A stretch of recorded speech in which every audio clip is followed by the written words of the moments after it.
Hey guys, Ramsey here. Welcome to another video. Today we've got an early impression on a fragrance that I knew existed, but it's always been kind of on the periphery of my collecting, of fragrances that I really wanted to smell. And it was one that got pushed kind of right front and center by my good friend Arnold. So if you watched my live stream from about a week ago, I did a 3-hour live stream of just straight unboxings. I've got some more unboxings to come, but it's actually snowy, icy outside, so I can't drive anywhere to go get said boxes, but there are some more unboxings coming to the channel very soon. But what he did is he sent me some fragrances I had never smelled before. Well, some of them I had smelled, but these were in some vintage formats, so he sent me some older perfumes, and he sent me some stuff that I just literally had never smelled before. And I had to wear this as soon as possible because I just couldn't wait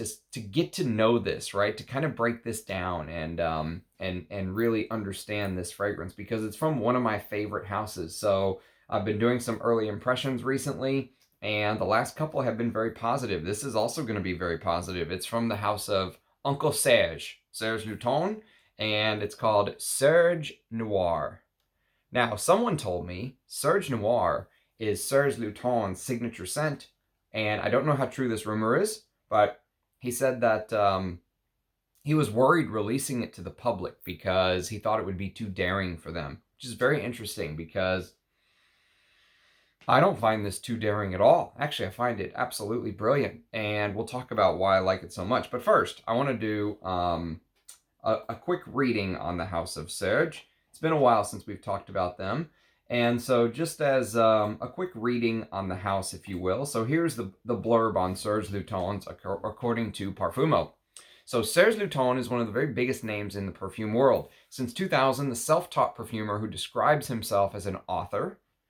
That's also how Frederick Malle describes himself as well, I believe, or editor. He describes himself as an editor.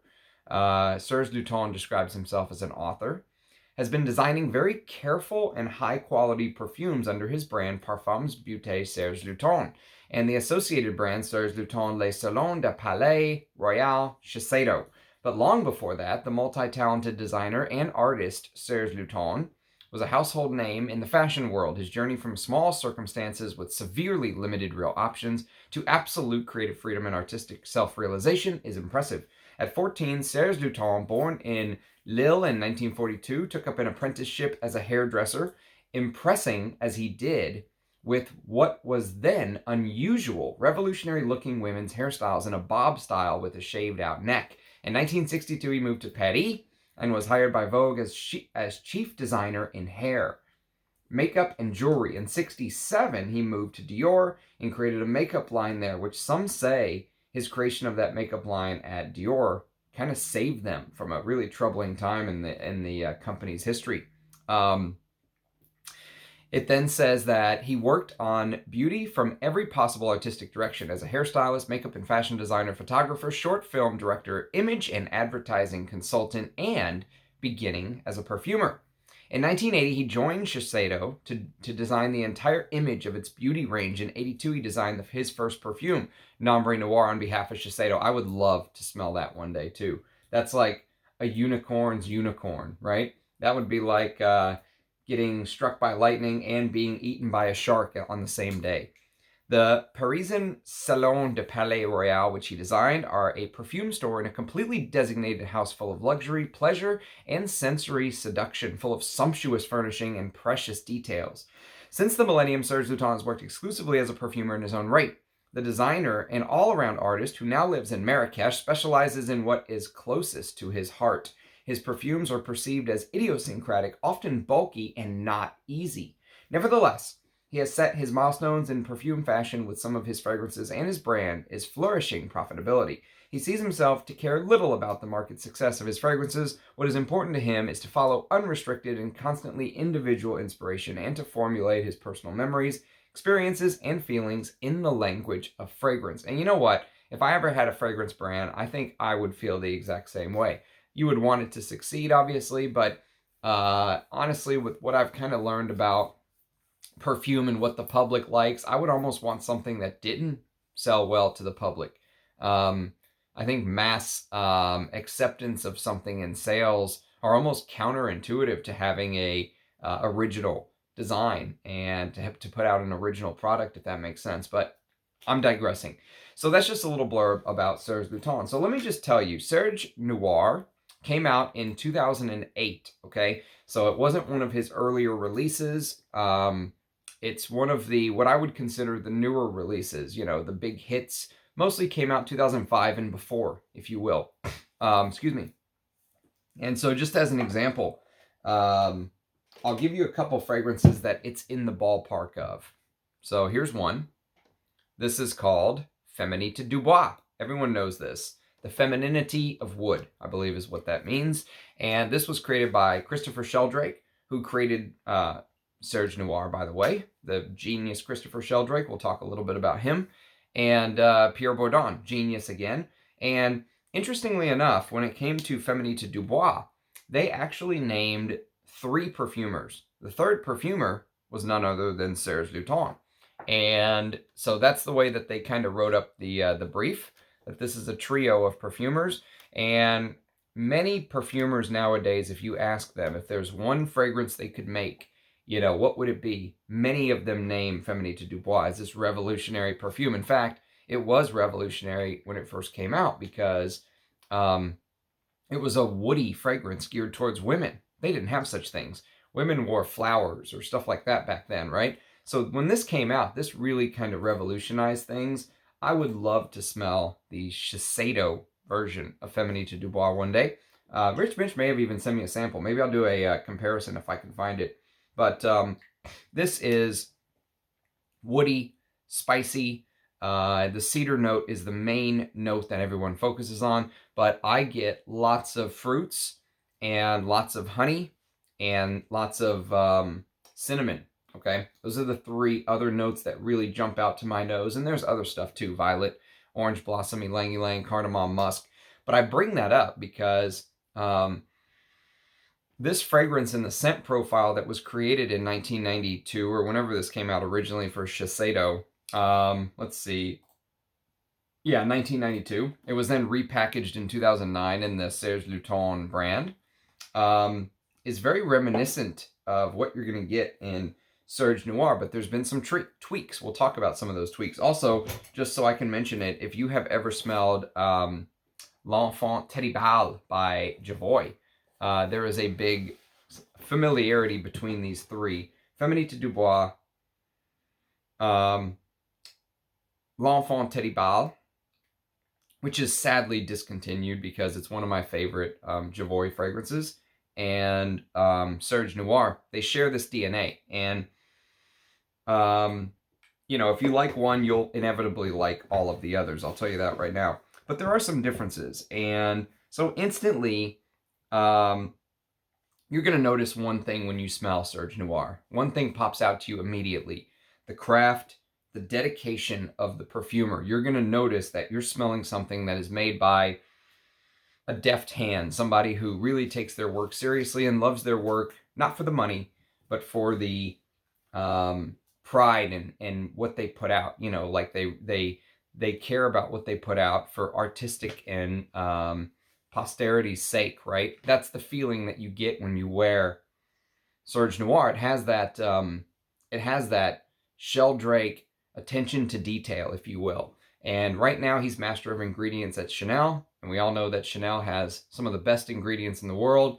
I mean, what a just embarrassment of riches that Chanel has to have both Olivier Polge as the perfumer and Sheldrake as the master of ingredients to be there to help him out, to lean on. That's something that Chanel did very well, even going back to the days of his father, Jacques Polge, and Francois Demachy. He had Francois Demachy to lean on, right? So it's a very interesting little combination that they've created at Chanel.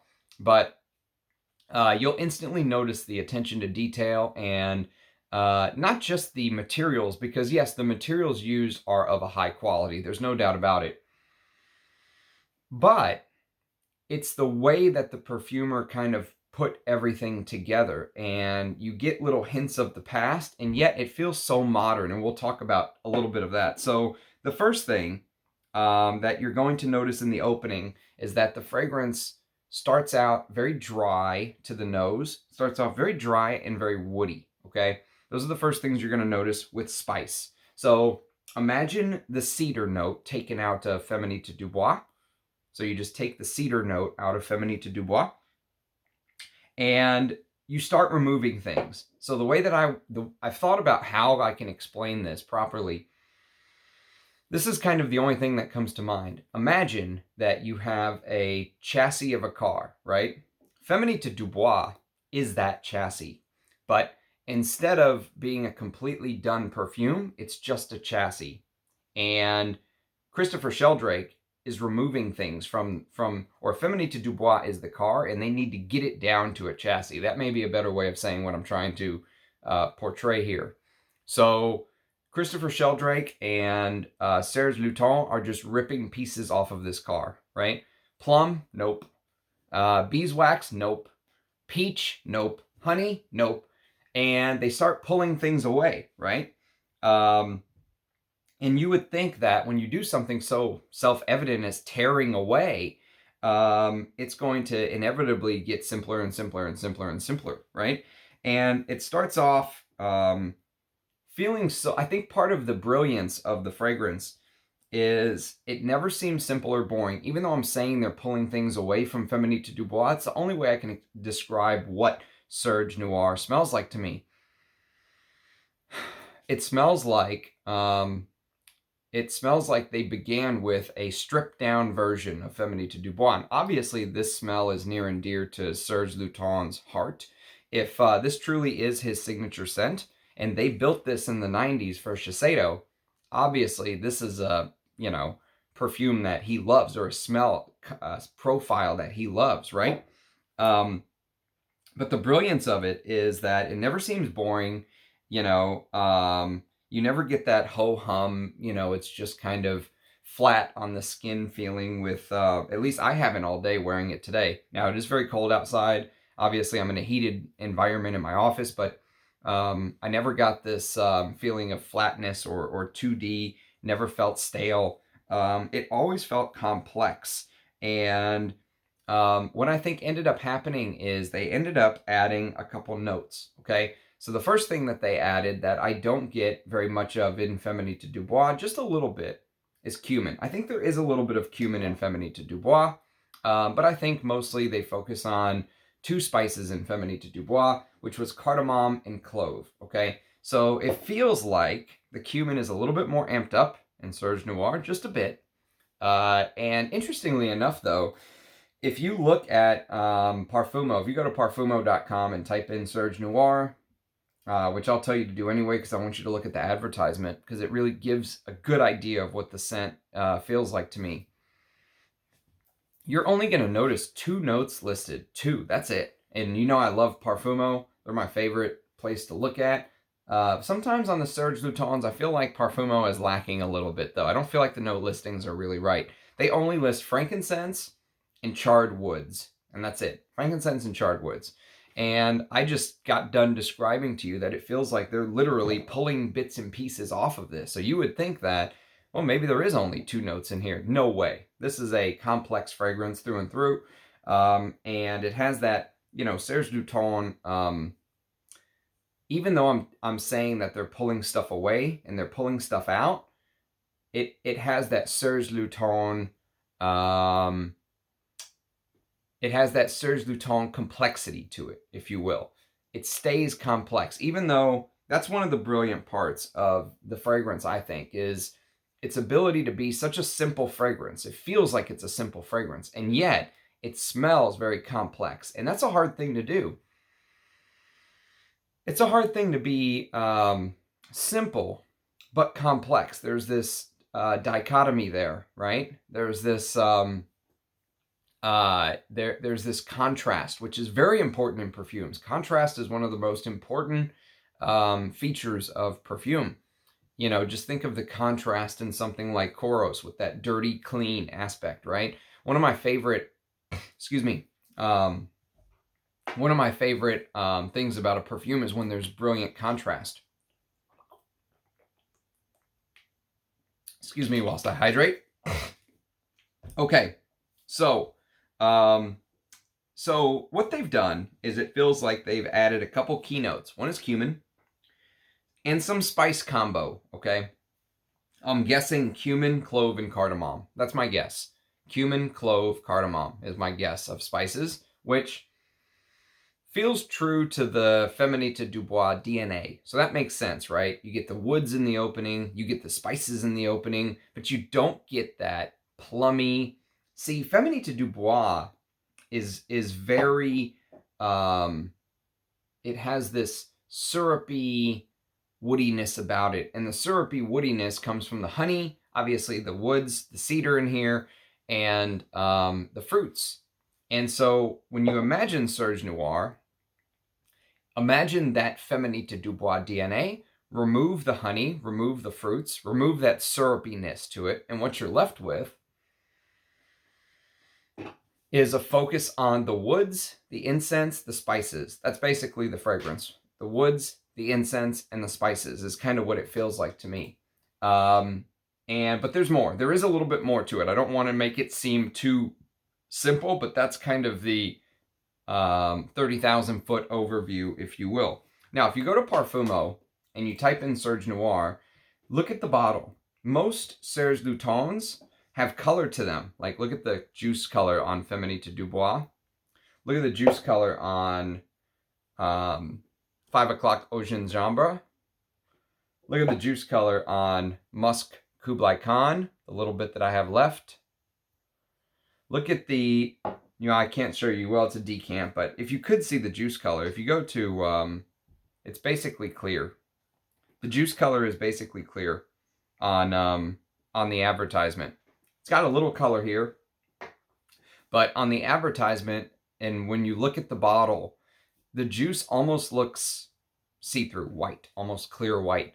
Serge Lutens are almost never clear juice. They use a lot of food. They use a lot of colorings to, and I like that. I like the coloring of the juice. The real dark old Serge Lutens, Filet Nagil, Chergui, I love those fragrances, right? And so it's very telling though. If you look at the advertisement, it's got that see-through clear white juice.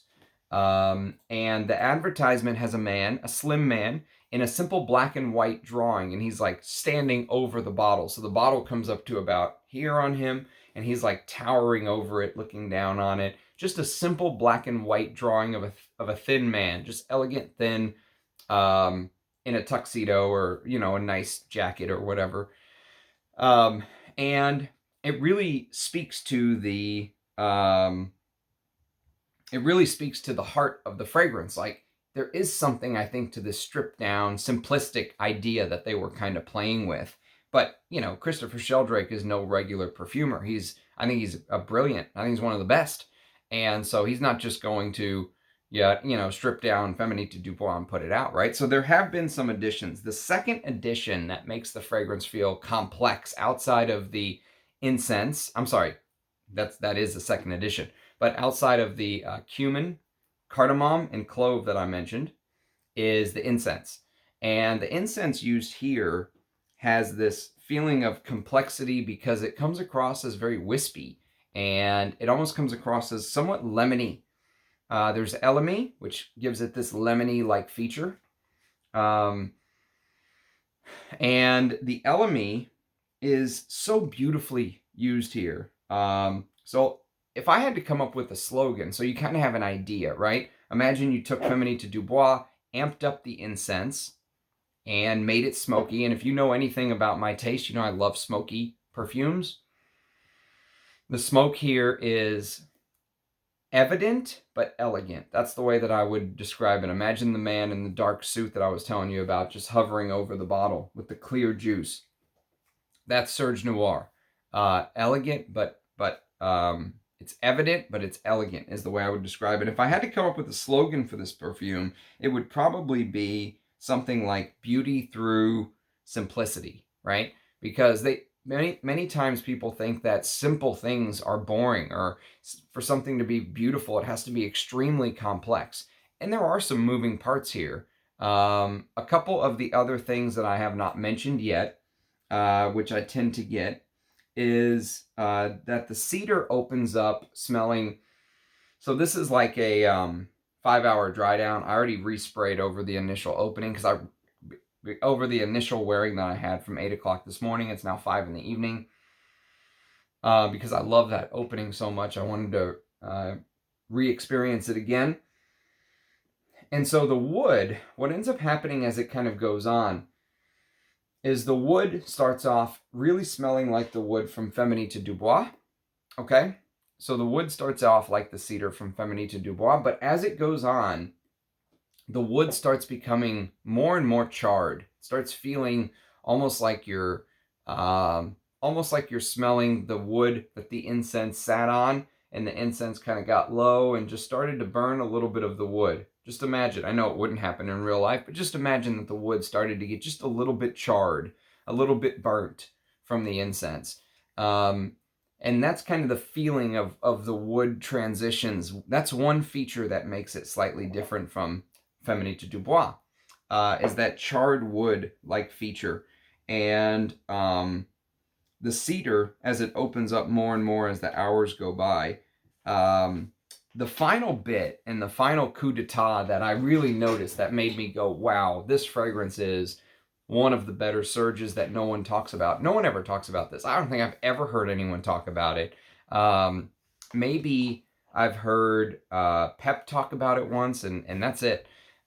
Is the fact that it's got that, even though it's not listed in Parfumo, there's no doubt to me that it has the Serge Lutens coup d'etat note, and that's patchouli.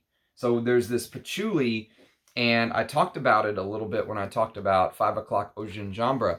5 o'clock au gingembre, my God, man. I mean, what a brilliant tea scent this is. Maybe the best tea scent in the world for me, because it's got that tea, but it's got that Serge Lutens patchouli that is just out of this world. If you smelled Borneo 1834, if you've smelled Musk Kublai Khan, there's a beautiful patchouli note in here that very few people talk about. They talk about the animalics, the musk, obviously, the castoreum, civet, whatever's in Musk Kublai Khan. But it's got a brilliant patchouli note as well to kind of ground it. And 5 o'clock au gingembre has that patchouli, and so does Serge Noire. There's something so unique in the way that the patchouli is used by Serge. Even now, you think about the fact they've been using this patchouli for 20 years. And yet it's still, to my nose, smells unique. It smells separate from everything else that I've smelled. Somehow, I have no clue how he's done it. But however it's been done, it smells different. It just smells like Serge Lutens patchouli. I don't know how else to say it. It's an interesting prospect that I've noticed that kind of comes up in the dry down, especially the patchouli comes out more and really anchors the fragrance. And so I will say this though. It's a cold day out. There's ice on the ground in Texas, which is a rare sight. The schools are closed. The kiddos aren't going to school because of it. And maybe this fragrance feels just a little bit light for that weather. That light juice gives it a signifier of how elegant the fragrance is. It's not meant to be Amouage, Interlude Man. Okay? It's not meant to be Silver Oud. It's not meant to be some of these big smoke bombs. It's not meant to be Black Afghano. This is different. This is incense and charred wood and patchouli and elemi and cumin and cardamom and all the other spices that I mentioned. The other big one was clove. There's a big clove note in here. Actually, almost so much so that if you don't like clove, I would probably tell you to stay away, because you will get a clove-like note from Serge Noire. But if this is Serge Lutens' signature scent, I will say that I understand the man, Serge Lutens, the man behind the brand, much better now after wearing this today. I'll tell you that. It has this elegance about it. This, there's this sophistication to the fragrance. Even though it's Serge Lutens has always been about being different, right? He's been about being, like I said when I read you kind of the little blurb about Serge Lutens. He he wanted to set himself apart and be unrestricted and, express his truth and his fragrances through the language of perfume, whether it's sold or not, right? And be revolutionary and all that stuff. And this is all that, okay? But it's also very, very elegant. I could wear this anywhere and not feel like I might even be able to wear this in summer. If you're in the middle of summer and you're tired of wearing freshies and you're tired of wearing citruses and stuff like that, and you want that incense hit, but you don't want to wear Andy Towers Incense Extreme. That's just a beast of a fragrance. You don't want to wear Cardinal by Healy or something like that. This could be one to reach for. I'll tell you that. It really could be a summer incense fragrance, summer nights, let's say. It's really beautiful. Hats off to Serge for putting this out. Shame I just discovered it now. It came out in 2008. It's a sleeper. I do have a huge Serge haul coming. I can't wait to talk about it. I'm going to invite the person that sent it to me on one of our live streams. I would love for him to come on. And when I do the unboxing, that would be amazing. But that's still probably a week or two away, maybe even a month away. But there's more Serge stuff to come on the channel. So if you're a Serge Lutens lover, stay tuned. More to come. I'm hoping to be able to sneak in a live stream after this. So thank you everyone for watching. Do leave a comment. Let me know if you're familiar with Serge Noire. Let me know what you think of the House of Serge Lutens. Do leave a like and a comment and all that good stuff that the YouTube algorithm loves that I usually don't care about. Because even though I don't care about it, it does help bring more people out there. There's more people in the world who belong to, to the Ram fam. And so likes and subscriptions help, I think, get the word out to the people that don't know. I love when seeing new people find the channel, and you can always tell when they find you because you get comments on all the old videos that you've done. And I have a lot of old videos I put up in the last year, put up a lot of content. So, do leave a like and a subscription. Do let me know if you've tried Serge Noire, what you think of the house, what you think of Christopher Sheldrake, all that good stuff. And thanks to everyone for watching. Cheers, guys, and I'll hopefully see you next time. Bye-bye.